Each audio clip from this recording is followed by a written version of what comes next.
Hello and welcome to Football League World TV. A very special episode this morning, a very reactionary episode this morning because we've had some big news from the EFL this morning. Chris Hughton has been sacked at Nottingham Forest after 6 defeats in 7 games for the Reds. It's been a really slow start for Chris Hughton at Forest, and he's been relieved of his duties. A club statement has just revealed the news. The search for a permanent successor begins. Any Nottingham Forest fans watching, please do get in the comments. We want to hear your thoughts. We want to hear your opinions on the big news this morning. Who would you like to replace Chris Hughton at the City ground? Was it the right decision to sack Chris Hughton? And we want to know more about the performance last night at Forest. What did you make of that display? The 2-0 defeat to Middlesbrough. George, you were at the game last night. Wasn't the best performance. Was this the right decision to sack Chris Hughton after last night? Yeah, I think it was inevitable, really. As a football manager, you can't expect to lose 6 of your first 7 games and stay in a job. The performances haven't been good enough. I think every Forest fan watching will agree with that. Forest have been far too guilty of being, far too labouring and not going for the win, and not being too attacking this season so far. And I think, to be fair, I'm surprised it didn't happen before now. Obviously, the international break has been and gone. They picked up 1 point from the first 5 games, so you'd probably think that 2-week layoff is the right time to really, assess the ship and see where you're at. But he's been given 2 home games and the end of the transfer window to try and turn things around, and he's not been able to. So the writing was on the wall really after last night. Yeah, I mean, what do you think are the main kind of reasons behind this sacking? What kind of, were there any mistakes you felt Chris Hughton has made during his tenure at Nottingham Forest? The thing is with Chris Hughton, he's a manager who's set in his ways. So, he used the same formation at Brighton, 4-2-3-1. He's 62. He's been there and done that. So unlike a progressive coach like Ismail or, another progressive coach in the Championship, he don't like changing his ideas too much.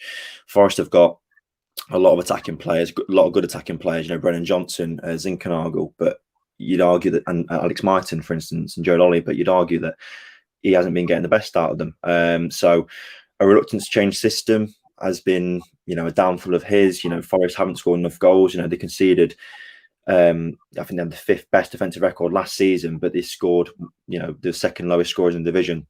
So that really, paints a picture. But I think also he's not been given the greatest of hands. I mean, last year he walked into a bit of a mess. The club had just brought in 13 new players under Sabri Lamucci.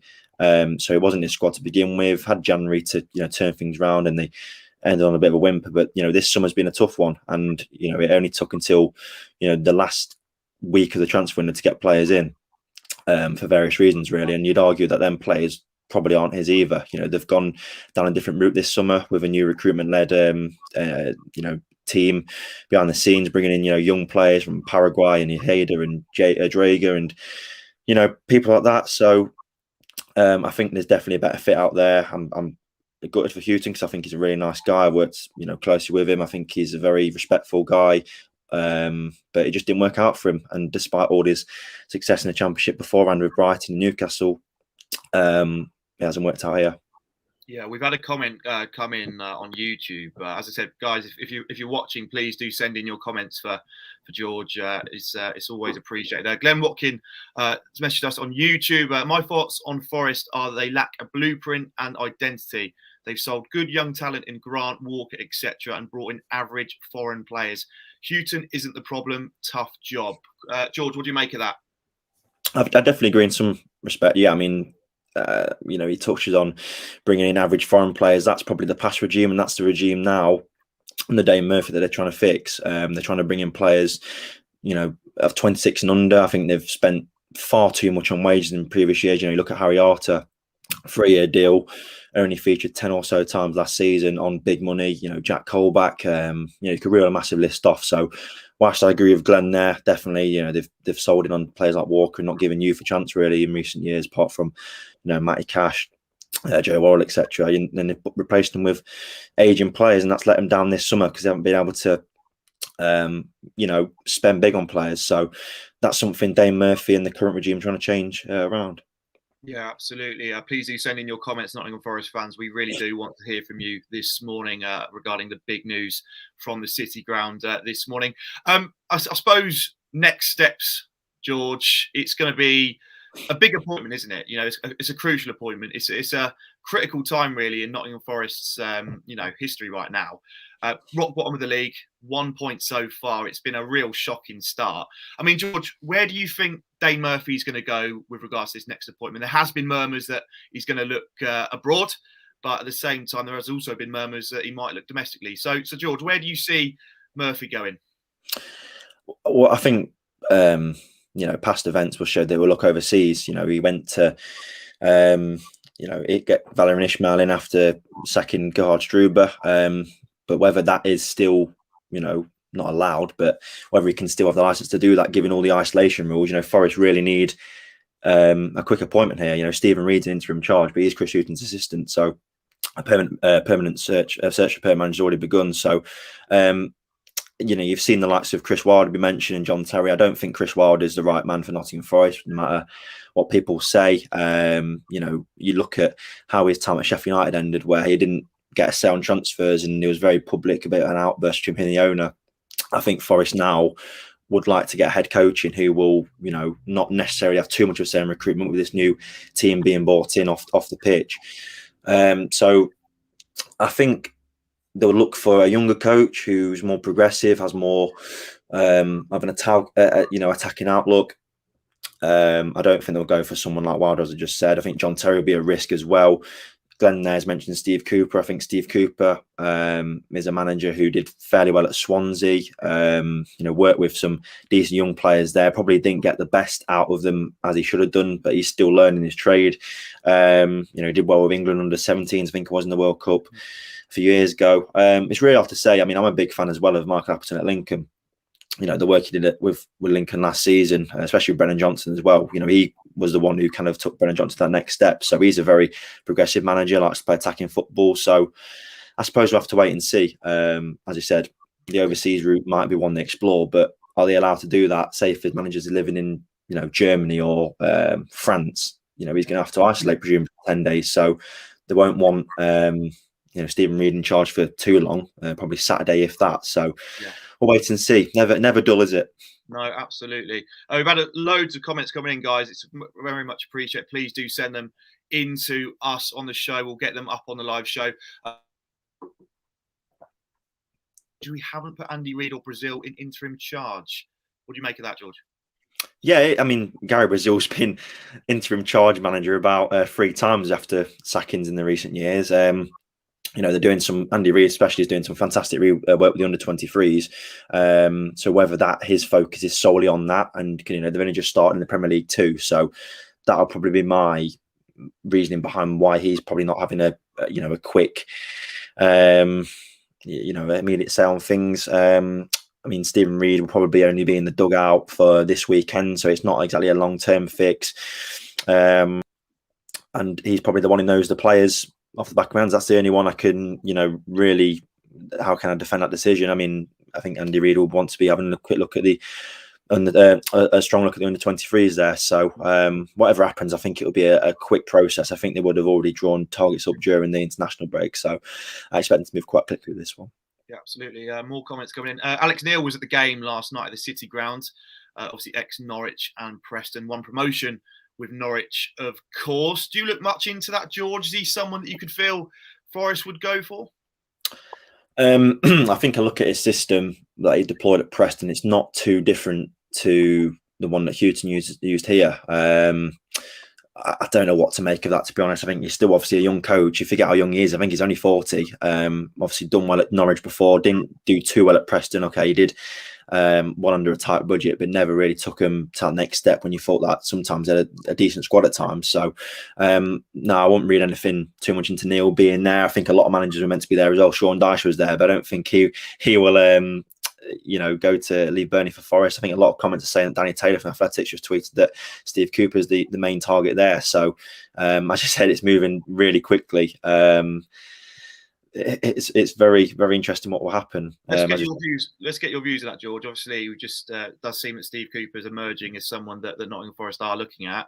I mean, what do you make of that? Is he someone you feel could progress Nottingham Forest, take them forward from where they are now? Yeah, I mean, obviously, Dave Murphy will know a lot about Steve Cooper because it was his Swansea team that lost or beat Barnsley last year. So um, he's a young manager. He's done really well with young players in the past. Forest have obviously got a lot of young players at the club right now, so you'd like to think he'd get the best out of Brennan Johnson, Alex Myton, etc. 2 years at Swansea, I think it was, and he took him to playoffs both times, one semi-final, one final. So despite his lack of experience, he's clearly a coach who can succeed at this level, or excel at this level, not so much succeed. So be an interesting appointment. I think he had a lot of good players work with at Swansea in his defence. Andre Ayew was there, so he's obviously going to get guaranteed goals with him there. But did well with Rhian Brewster there last season. Players like Conor Hourihane came to the club and he did well. So it's an interesting one. I think it'd be a sound appointment. I think he might divide the Forest fans' opinions a bit because he's not the blockbuster name, but Chris Hughton was the blockbuster name. Promotions on his CV twice, and it didn't work out for him. So there's going to be a new change. Someone who's going to get, a good brand of football at the club and work with young players. So why not? Absolutely. We've had a few more comments coming in. Steve Dormer on YouTube. New appointment needs to be someone who can get that extra 10% out of these players. Morale is on the floor, but this team are better than the current league position suggests. Do you agree with that, George? Yeah, I'd say the Forest have got a good squad on paper. Obviously, the game's played on grass. So, they had a good squad last year. When you look at the team they had, the whole team was a really experienced Championship team, and it didn't work out.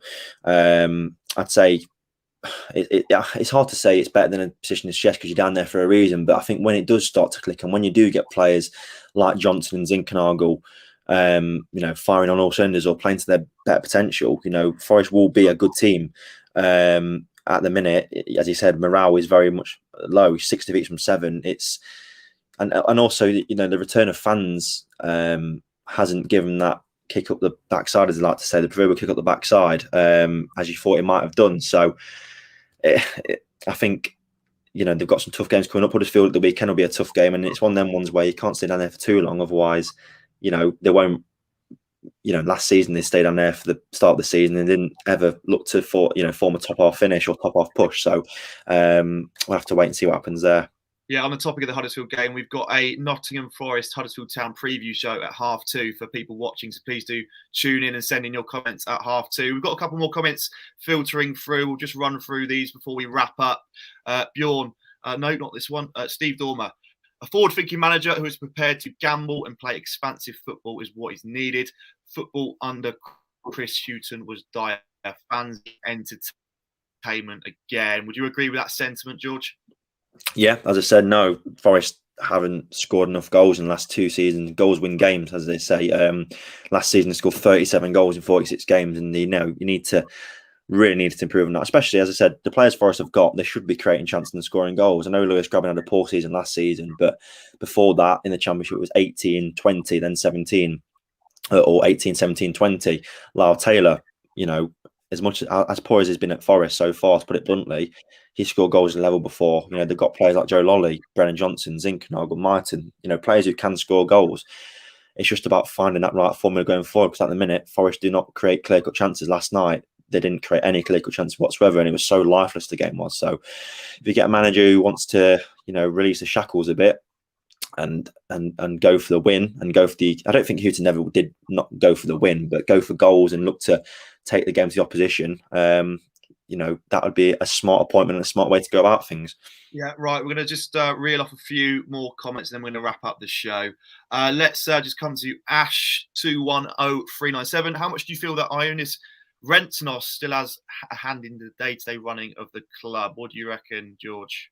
Yeah, there's been a lot of talk this week, obviously, a lot of articles going about. Obviously, Ventros left, or was said to leave at the end of last season, with Dave Murphy coming in, but it seems like Ventros still has a bit of a say on things. I think, the links with Olympiacos, they bought him Mohamed Drago on the final day of the window, which suggests there's some sort of connection there. I think, as Danny Taylor said in his article in The Athletic, if you sack a manager and bring a new manager in, you don't expect the old manager to stay around, do you? You expect a clean start, and Dave Murphy's not been probably given that or given the license to do that this summer for various reasons, not just because of Ventros. There's not been too many funds there to go and spend on new players and what have you. So I think there's change needed at Forest, and I think the manager is one of them, but obviously needs to be more of a clear direction going forward. Yeah, right. Final question of this live show. Thought Woodgate done well at Bournemouth. Worth a punt? What do you reckon, George? Did okay at Bournemouth, didn't he? I think second half of the season he took over from Tyndall. I think with that squad, to be fair, I think he had to finish in the playoffs because that Bournemouth squad last season was so good. I think if you're weighing up candidates, I think you'd rather have Cooper over Woodgate. I'm not sure Woodgate's one they'll consider. I think it's a tough one. I think you can say Woodgate's not got much experience, but neither is Cooper really, although he's had 2 full seasons in the Championship. So it looks to me as if Cooper will be the main target here. I think, they don't break stories like that if there's no truth in him. I think he'll be one of many candidates they have, but I think he'll turn out to be a main target in the end. Yeah, absolutely. Well, thanks everyone for tuning in to watch this breaking news episode on Football League World TV. If you haven't already, please do subscribe to FLW TV on YouTube. We've got plenty of shows coming up today at 10 a.m. In about 10 minutes time, we've got the EFL midweek review show. We're going to be touching on all of last night's games and also touching on the Chris Hughton news once again. But thanks everyone for joining. Thanks for all of your comments. It really is appreciated, and we'll see you soon.